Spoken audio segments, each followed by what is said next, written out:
So, That kind of links in conjunction what we're talking about here. Two years exactly after the star. yeah. Uh, So, yeah. So 2 years after was when they everything unfolded. But so you know something else that I think what does it roll around? They say every 2,000 years or something. yeah, about 2,000 years Yeah. we see this star. Now, it these signs in the heaven, just like the Star of Bethlehem, in the book, in the Bible, it was it's the star is used to signify an event. It's a heavenly sign, or it's a heavenly occurrence. You can see it in the it's a celestial. It's a celestial Body. object, yeah.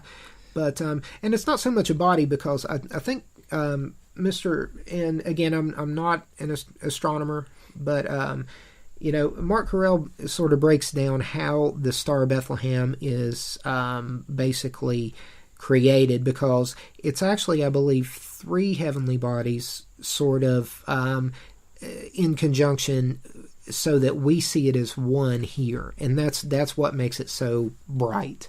So I could be off on that just a little bit. I don't have that written down. So anyway, but the bigger thing is that the Star of Bethlehem, again, is always heralding something to come, or something that has come. Basically,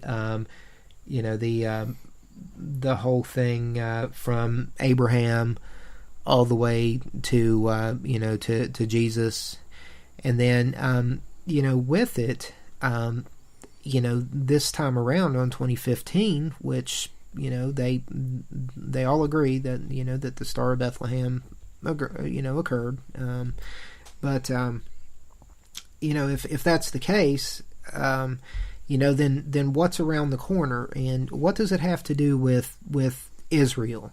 Because it all goes back to that, and whether you're Jewish or Christian or agnostic, whatever you are,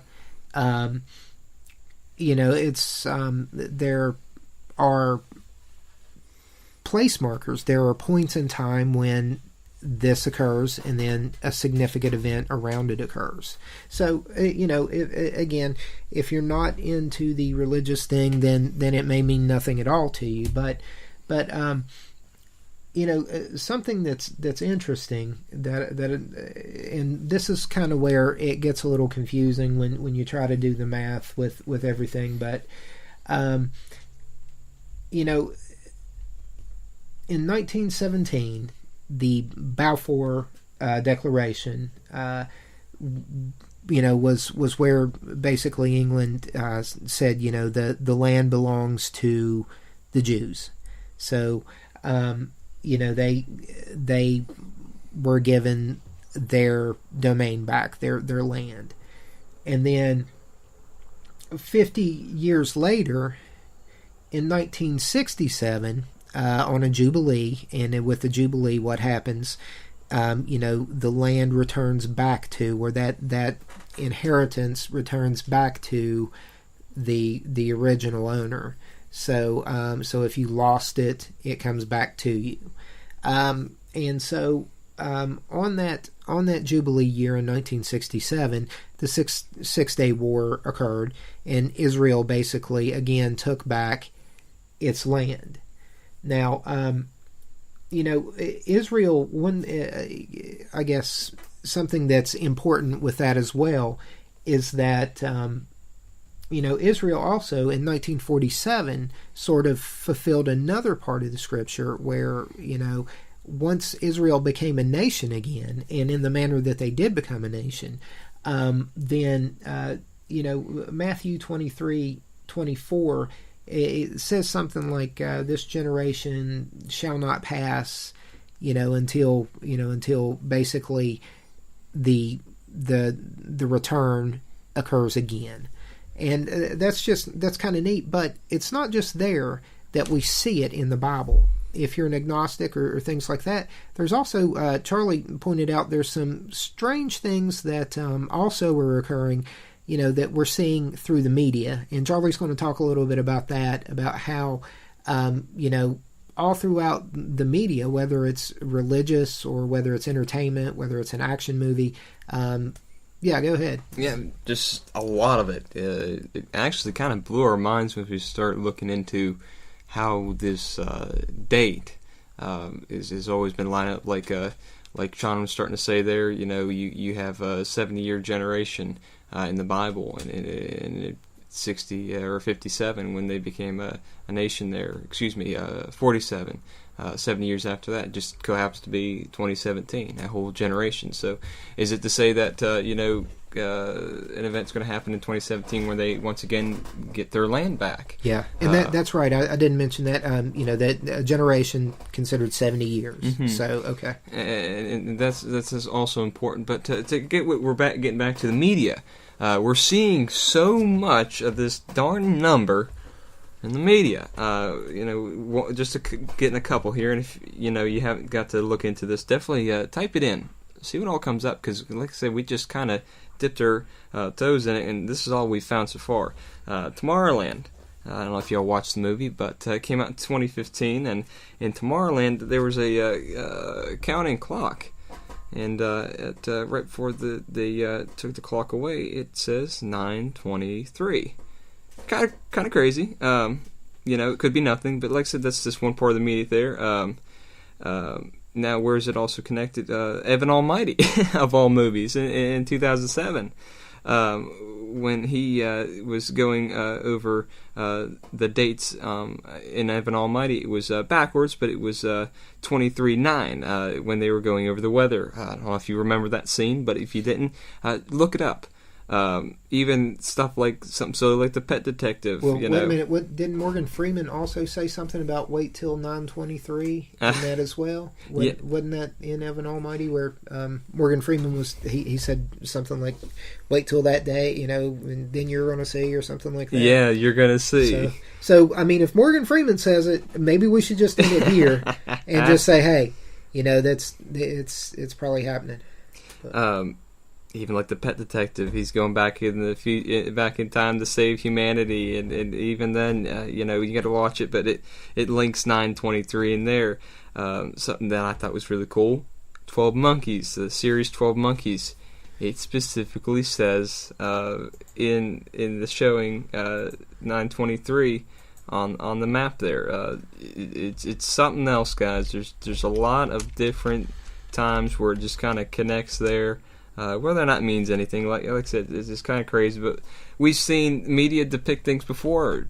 People believe Trump's election. You've seen The Simpsons with Trump's election. Well, actually, the media was saying that that it was going to be Hillary. So I mean, they were saying it was anything but him. He had like a 3% chance of winning or something like that. So, but yeah, they.